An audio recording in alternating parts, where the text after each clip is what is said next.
another lateral shot. So what way do you throw that? I'm trying to think about it because I just kind of throw it.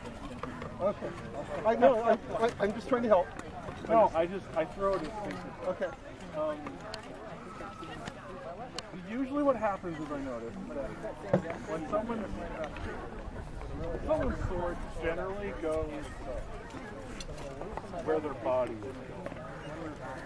Okay. Now you can go right here. It's easy. Most people are right. I'm a lefty fighting against, Well, that's a great insight. You said it's an instinctive shot. It's an instinctive shot. And, okay, so I'm left-handed, that's good, it makes it more difficult, but as a lefty, it's one of my bread and butter shots, because there's a natural gap that forms there. So, a really good right-handed fighter, he's going to come up against a righty. Let's imagine a mirror image. So imagine you're a lefty, so you're a righty, and I'm fighting you. Okay? A good right-hand fighter, he's going to keep it closed up. He's going to be here, or he's going to be here. Usually, it's here. So, fighting a lefty fighting a righty is like fighting a mirror image. You become a counterpuncher. So, a lot of it is waiting for him to start throwing a shot. That's the fill. And going for that opening as it's developing. A lot of it is seen as it develops. And a lot of it, sometimes you have to create the opening. So I'll fight a fighter. For me, it's like sometimes it's a lot of subtle body movement. So I'll fight somebody and I'll be up here. Okay. And they're a lefty. I'm a lefty, so they're probably expecting, okay, he's probably going to throw an offside. He's going to throw two shots. He's going to throw offside. He's going to throw. You'll fight him here, and while the fight's going on, I'll gradually start moving my guard. So I'll come out here, and then I'll start moving forward. Just gradually. They'll start here, and they'll come here. And then they'll come off the shoulder, and they'll come here. And I'm looking to see how they react to it. Right? Sometimes they won't change, and sometimes that sword, which starts here, sometimes it'll start to move this way a bit. Or because they're blocking, they're waiting for a wrap to come through. Or their shield will start to move this way because they're expecting me to throw a leg shot. So it becomes kind of it's a chess game. It's really a chess game because this is where fakes come in. I throw a lot of fakes. And the reason I throw a lot of fakes is that a fighter becomes conditioned to react in a certain way when he sees shots. I mean, pick up your There's a small buckler right there behind you. Well, let's give him a reasonably sized shot.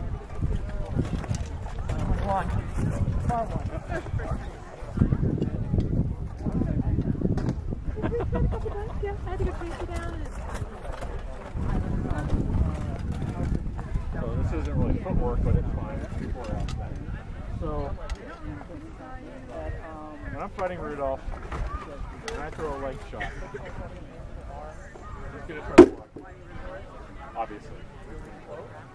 And he's conditioned so that when I fire down here, that's the shot he's going to try to block. Because he's been fighting for, quite a few years. He's been fighting us for a long time. So it's kind of, it's the lizard brain. It's the lizard brain, right? It becomes instinct. It's automatic. You do it without thinking about it. He's throwing a shot there. I'm moving to block it. So you take advantage of that. And I mean, it's just really like in any martial art.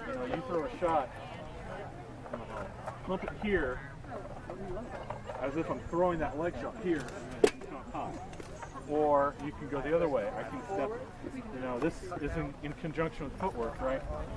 Okay, this is full speed. Okay. So what happened there? I raised my shield. I pumped here hard, completely sold him on it as I'm taking a step this way, and came under his guard. And so it's it's an explosive movement, right? You really want to sell. The best compliment I ever got in fighting is I was fighting a night in a crown tournament, Circle Finna, and I legged her and then won the fight. And she said afterwards, you know, I knew exactly what you were going to throw, and I still fell for it. Because I took advantage of that lizard brain, and I threw a fake that sold her so hard on it, she swore it was going to be a shot. And she was, you know, so you're thinking, okay, watch for the fake. That's not the fake. Crap, that was the fake. That's the reaction you want to get. And it starts with your footwork. It starts by having a good base. Because if you have a good base, you can develop that explosive movement to get that initial pump on the shot, right? So, you know, a good example is, go left-handed for me. Because this is something easier to show lefty. This is easier to show lefty than righty.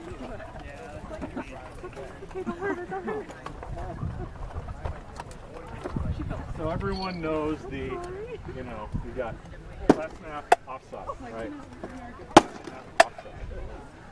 Offside. Right? And you're using just a light shot to draw his weapon. Right? But that all starts with your hips. Because that's your hips throwing, you know, you're throwing this in one direction and then you're immediately popping your hips and throwing the other direction. I couldn't do that if my feet weren't good. And I wasn't comfortable with the balance over my feet. Where is the center of your weight when you're doing that? It's balanced between my feet. But on your feet, are you on the balls, the heels? When I'm throwing that, I'm flat on the ground. Flat on the ground? Yeah. That's how I do it. It also depends on who I'm fighting.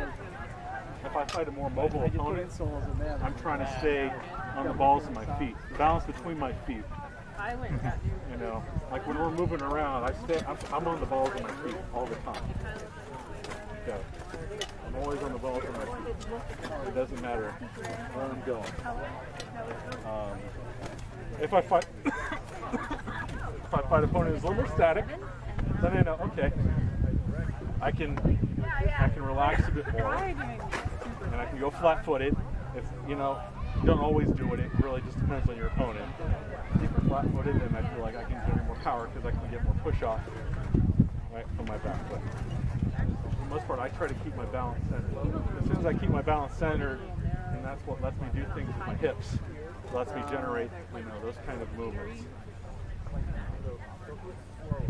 So another type of thing. So anyone know what a rising snap is? You know. So rising snap is a very simple movement. So he's conditioned in blocking this leg shot. So, but it's just, you're just dropping your hips a little bit. And, because when you throw a leg shot, you're going to be like, here, right? Because as soon as you want to bring your guard up momentarily, because you want to keep your you have, I think of it as defensive zones. You want to keep your defensive zones covered, right? As soon as you start to throw this leg shot, your head's open. So you drop behind the shield to keep it covered, and you keep your eyes up, and you're throwing that leg shot. I'm gonna go with this. So you get someone conditioned to that, and then instead of throwing it, you're doing this, and it's that little pump. It's just that little pump in the shoulder and that little drop of the hips, and they bite on. And this is all something that you really can't do if you don't have good footwork, if you're not good at keeping your balance. Is there a similar body motion in boxing? There is. Boxing is kind of similar to it. In boxing, you can throw an uppercut isn't really as applicable. I guess the closest in boxing would be a hook. But a hook is different. Because like when I throw a hook, The closest actually to boxing is when you throw a shield hook, because you're doing this, right? You're hooking down. That's the closest. Or the jabs and the punches. A jab cross combination is heavies. Looks like this. Right? You're pumping the shield to get a reaction from the opponent.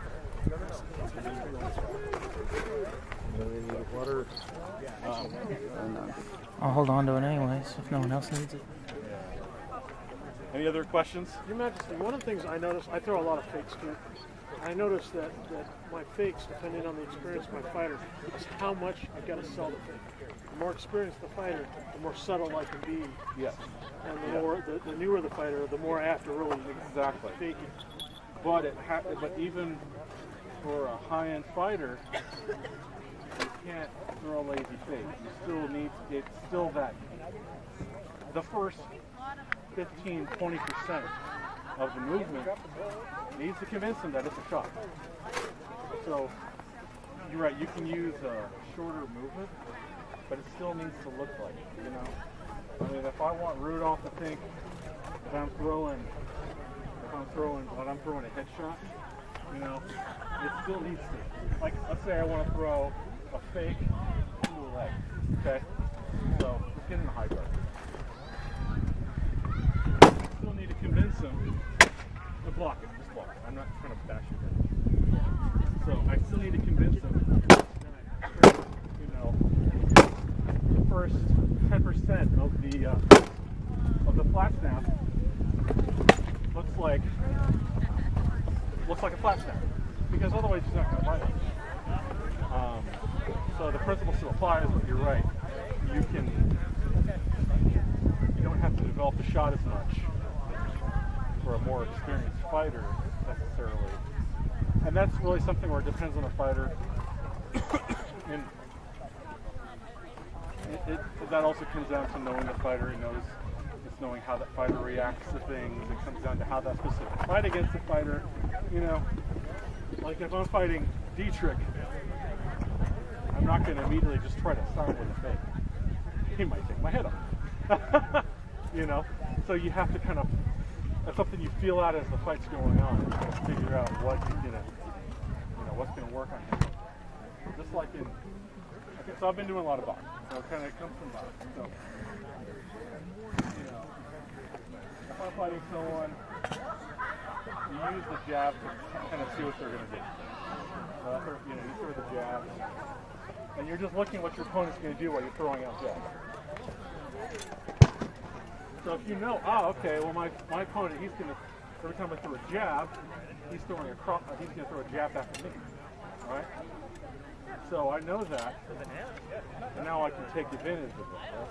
So I can go throw jabs. So I throw a fake jab, and he throws a jab back, and then I can throw right over. So it's fleshing out, understanding how your opponent reacts to things as well. You fight a stranger different than a familiar face. Oh, I do, yeah. When I fight a stranger, I look at, like if I fight, for example, last week I fought a knife volunteer who just won Cornet. He is a round shield fighter for Montiers.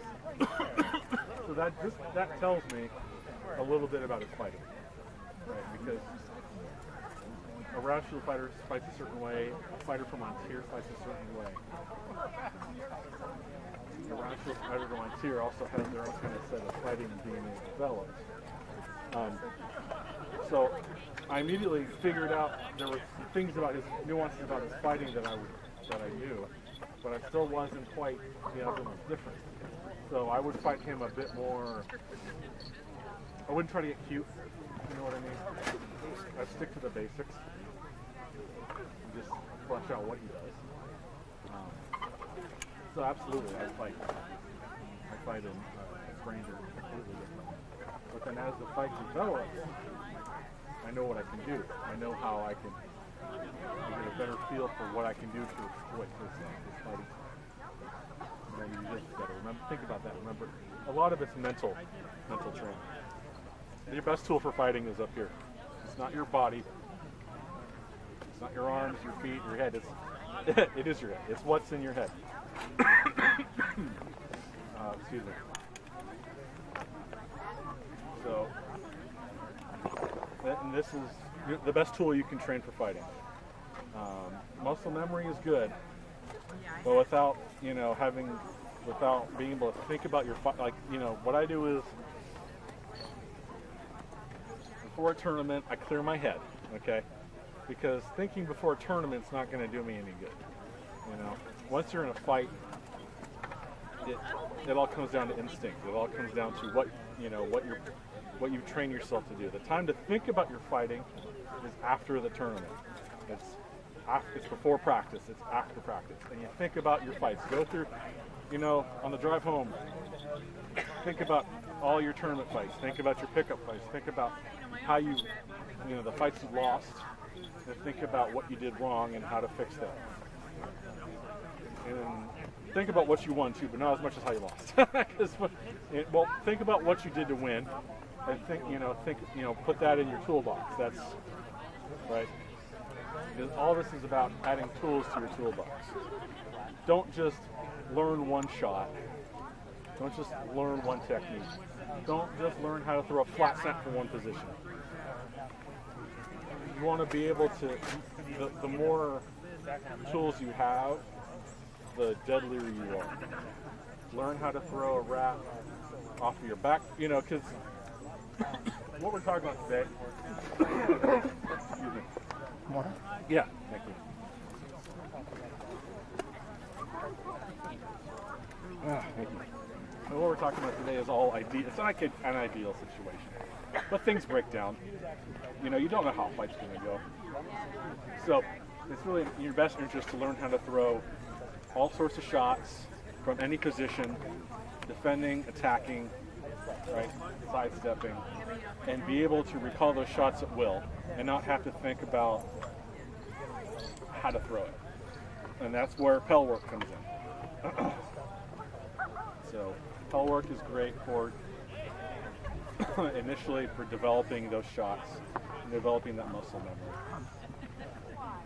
And once you have a good idea how to throw that shot, then applying that shot to a moving target who throws back. Right? Yep. And I just regarding the psychology of the game, as someone who has won crown and gone to finals and been a contender for so long, is there any time that you step in the crown and you say, okay, I know I'm going to draw A, B, or C, and I fight these people regularly, but they're not going to show me the same game that they show at practice? That they're going to do more intricate stuff. Do you ever come across that, or do you feel that fairly what you face at practice they're going to bring out in a film? Well, that's interesting because well, the best example of that for me really is Patrick O'Malley, right? So we've gone back and forth in crowns, and I practice against him all the time, and I know every one of his tricks, and he knows every one of my tricks. So at that point, it's really we just slug it out because we know each other's games so well. There's nothing new we can show each other, so it really just comes down to who executes better. It comes down to the fundamentals. I personally find that I've been working on some kind of stupid fancy shots, things like. It's never stupid. It's never stupid. Well, if it works. Like I'll find a righty and I'll do things like, throw that shot, and they're like, holy crap, where'd that come from? I didn't throw that in crown once, not once, because as soon as I do it, someone's gonna take my head off. It's just, it comes down to the basics in those tournaments. It comes down to who has the best fundamentals and who executes those fundamentals correctly. And that's when I fight Patrick in those tournaments. That's what I focus on. I don't focus on doing anything cute. I just focus on blocking and attacking. against an opponent who I don't get to fight as often, that's where that becomes an issue. Someone who I fight maybe a few times a year, yeah, he could have a new bag of tricks. Thanks. He could have a new bag of tricks. And I don't know. I have a good idea how he fights, but he could have come up with some new shot that I don't know about. So in those situations, it comes down to the same thing, because I figure, well, if he has some fancy technique, as long as I keep my head in the game, I should be able to beat it. That's kind of how I feel. So I try not to let it affect my mindset. I have noticed that in many sports, DSCN included, the final round of elimination tends to be very plain, simple, and basic. Very few fancy tricks. Exactly, because they're focusing on just focusing on basic, doing everything right, all the basics. It's totally. I mean, watch West Crown. 95% of what they throw is flat snaps, right? Who can throw the best flat snap? You know, who's better at blocking it? Who's better at countering the flat snap? Well, it's Western Crown that's or from the Cruels. And basically what decided it was his rapid fire flat snap offside leg, which totally shut Niles down. Yeah. I mean, he and Mikolaj, the next round that he fought him, the speed on his combo just took their mobility away in like 2 seconds. Exactly. They had no game to execute because their legs were gone. Exactly. And I bet if you watch both of his videos, you notice the same thing. They have really damn good footwork, right? That's round zero. And it took me 13 years to realize this. It took me. My footwork was terrible until March. I really think.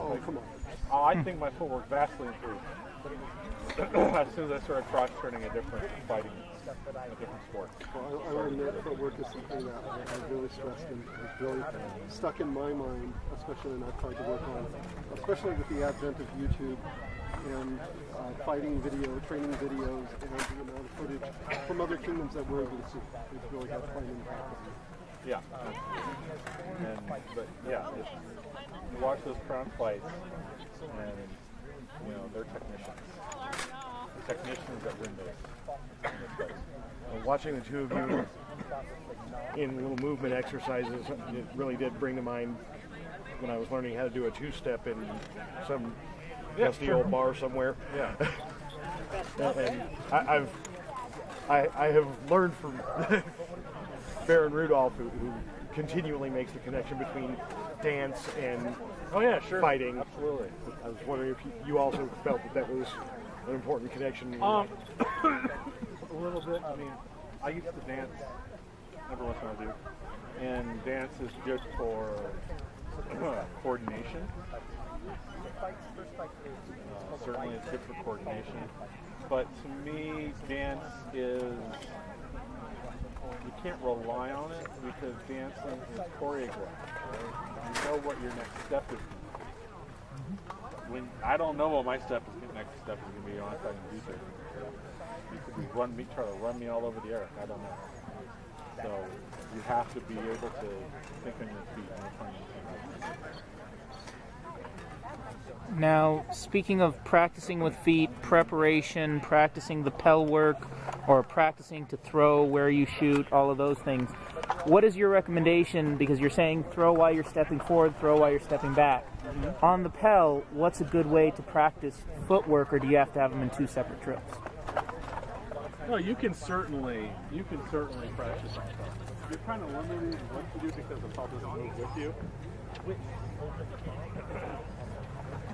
Or you certainly can. So you can practice, I'm out of range right now, right? So I'm completely out of range. So I practice taking them.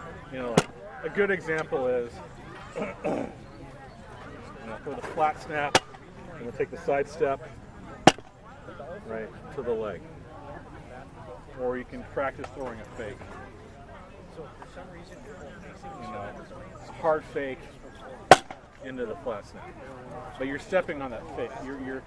Well, I could be out here. So take a step, throw the fake, you know, throw the flat snap. You can practice a drill Duke Guillaume likes to do is sidestepping around the Pell while throwing shots. I don't do it as well as him. You know, flat snap, offside, wrap. So you're practicing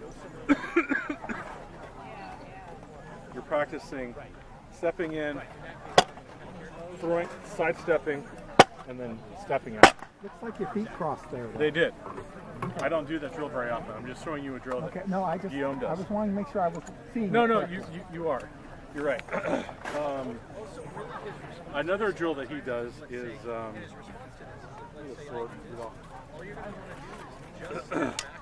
I don't do that drill very often. I just go fight people. I don't do drill drills very much anymore. But you're very good at it. Step on the other side of the pelt. So this is a little more complicated drill.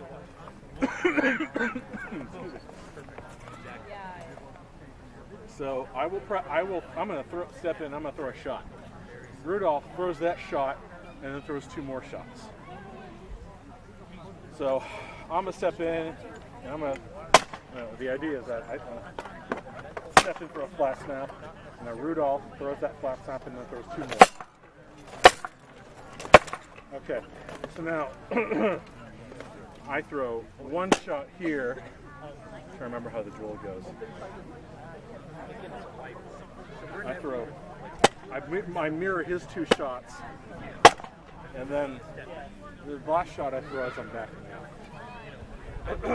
So it's easy. So you're working on throwing a shot as you're stepping in. You're working on throwing a static shot, and then you're working on stepping out while you're throwing a shot. And it allows you to have a 2-person drill, which changes it up because he'll change what he throws because you have no control over that second side. Yeah, and you also because you're watching what he throws, you're matching what he throws. You're focusing on what your opponent's doing. So it's a good mental and physical drill. And you can also, step in, throw a shot, throw a combo on the drill, and then just throw a shot as